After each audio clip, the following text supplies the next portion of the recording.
E aí, pessoal, bem-vindos a mais um Direito Cast. Hoje o papo é sério, mas super importante.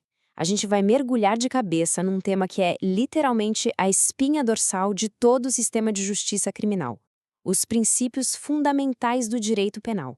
Bora entender o que são, como funcionam e por que, no fundo, eles são a nossa maior proteção. Mas ó, antes da gente começar pra valer, aquele pedido rapidinho que faz toda a diferença pra gente. Já clica no like, compartilha esse vídeo com a galera da faculdade, do trabalho, enfim, espalha a palavra. Isso ajuda demais o nosso canal a crescer. Beleza, vamos lá. Pensa comigo numa coisa. O Estado, ele tem um poder gigantesco, né? O poder de punir, que a gente no direito chama de jus puniendi. Mas o que segura essa força toda? O que impede o Estado de, sei lá, acordar um dia e decidir que usar camisa amarela é crime e sair prendendo todo mundo? O que barra esse poder? A resposta para essa pergunta tá aqui, ó. Os princípios penais. Pensa neles como se fossem as vigas de sustentação da nossa liberdade. São eles que colocam limites, que dizem: Estado, você pode ir até aqui, mas daqui você não passa.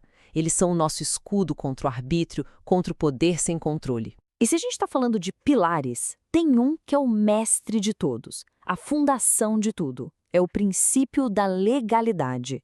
Sério, sem ele, a casa toda cai.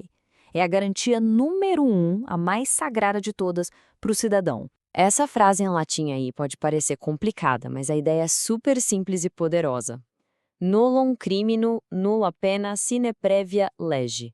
Traduzindo para o nosso bom português, não existe crime se não houver uma lei dizendo que aquilo é crime antes do fato acontecer. E também não existe pena se ela já não estiver prevista em lei.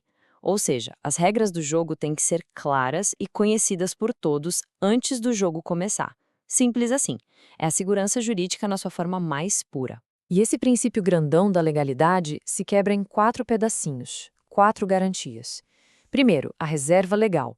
Só lei, com L maiúsculo, feita lá no Congresso Nacional, pode criar crime. Nada de portaria, decreto, nada disso. Segundo, a anterioridade, que a gente já falou. A lei tem que vir antes do fato. Terceiro, a lei tem que ser escrita. Não vale crime baseado em mas todo mundo sabe que isso é errado. Tem que estar no papel. E por último, a lei deve ser estrita. Isso proíbe o juiz de esticar a lei para punir alguém por algo parecido, mas que não é exatamente o que está escrito, especialmente se for para prejudicar o réu, o que a gente chama de analogia in malam partem. Ok, legal. Então tem que ter uma lei escrita, prévia, tudo certinho. Mas e o conteúdo dessa lei? O legislador pode simplesmente decidir que, sei lá, não gostar de jiló é crime? Claro que não. E aí que entram outros princípios, que funcionam como verdadeiros muros de contenção, sabe?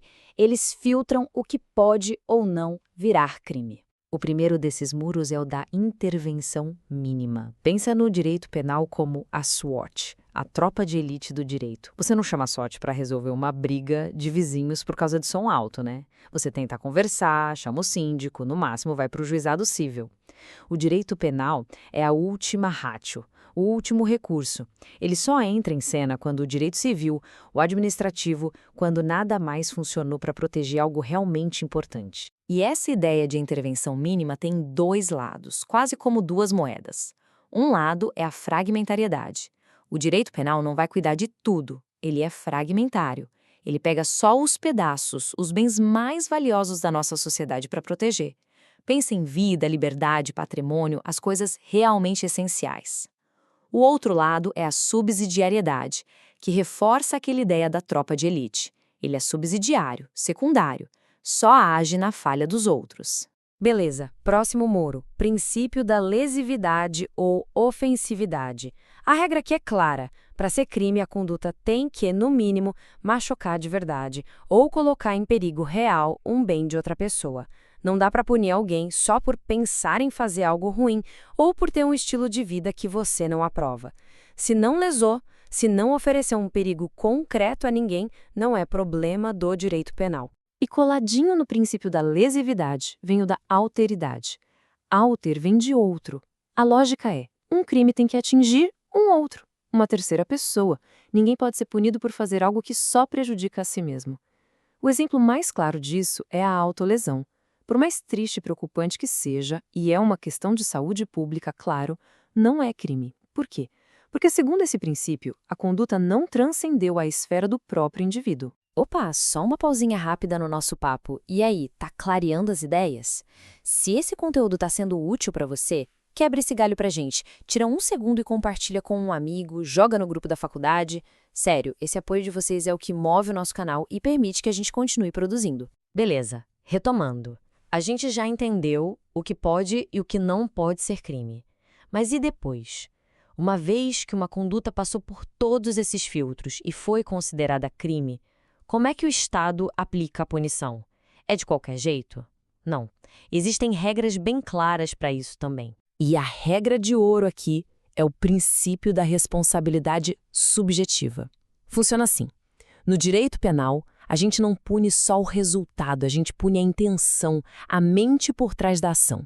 Para ter crime, a gente precisa olhar o subjetivo. A pessoa agiu com dolo, ou seja, ela queria aquele resultado ou assumiu o risco de produzir? Ou ela agiu com culpa, tipo foi negligente, imprudente? Se não tiver nenhum nem outro, se foi um mero acidente, um caso fortuito, não tem crime. Não existe punição objetiva no direito penal. Depois vem um princípio que parece até óbvio, mas que é violado o tempo todo, o da proporcionalidade. A ideia básica, a pena tem que ser proporcional à gravidade do crime. Não faz sentido dar a mesma pena para quem furtou uma galinha e para quem cometeu um latrocínio, certo? A resposta do Estado tem que ser justa, equilibrada. É a balança da justiça em ação, evitando punições que sejam um exagero. E falando em exagero, a gente chega no princípio da humanidade. Esse princípio vem direto da nossa Constituição, da ideia de que toda pessoa tem dignidade. E ele diz com todas as letras: no Brasil são proibidas penas de morte, prisão perpétua, trabalhos forçados, banimento, qualquer tipo de pena que seja cruel, desumana ou degradante.